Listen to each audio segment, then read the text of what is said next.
Bonjour à tous et à toutes. Aujourd'hui, on va faire une chronique d'un livre que vous avez sans doute attendu, qui n'est autre que Walking Dead 4e tome, Amour et mort. Qu'est-ce qu'on retrouve dans ce livre-là? Comme le titre l'indique, de l'amour et de la mort. Non, pour être plus sérieux, donc le livre va parler des relations humaines entre les personnages. On est dans une société qui est petite vraiment. Donc on a des personnages qui vont être en conflit, on a des personnages qui vont tomber amoureux, mais comment va se dénouer donc ces relations humaines avec les différents personnages? On est là, donc on a l'arrivée de nouveaux personnages, comme Michonne. Vous savez très bien l'importance qu'elle va avoir dans la suite de la série. Donc des relations vont naître, des relations vont éclater.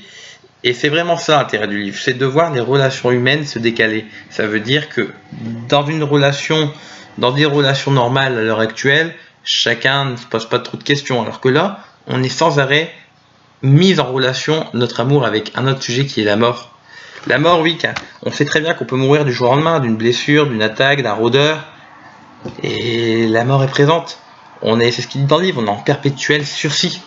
Et c'est vraiment ça qui fait la force de ce livre-là, c'est que on se dit, que va-t-il arriver aux personnages? Est-ce que leurs relations vont survivre à tout ça? Mais malgré tout ça, le livre, je trouve qu'il est un peu en deçà du tome 3.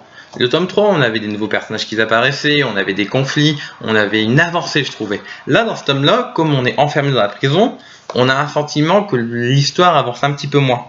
Et c'est ce qui rend un rythme un peu plus lent. C'est très bien parce qu'on permet de développer donc des conflits entre des conflits, des histoires et aussi des relations. On crée quelque chose, on crée un climax jusqu'à ce qu'il va monter et exploser. Et c'est ça et on le sent. On sent la tension arriver au fur et à mesure.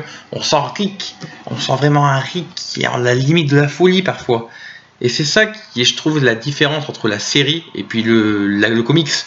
Le comics ose aller beaucoup plus loin, tandis que la série, elle est beaucoup plus mijaurée, beaucoup plus timide. Elle n'ose pas y aller. Elle montre des personnages qui sont soit blancs, soit noirs, alors que ce personnage nous montre vraiment des personnages qui peuvent être gris. Moi donc, je recommande ce livre-là. Je recommande, allez-y, c'est du bon. On a un très bon tome, 4e tome de Walking Dead. Vous pouvez y aller. Je vais continuer à mon avis à faire les critiques de Walking Dead dans ces vidéos. Donc voilà.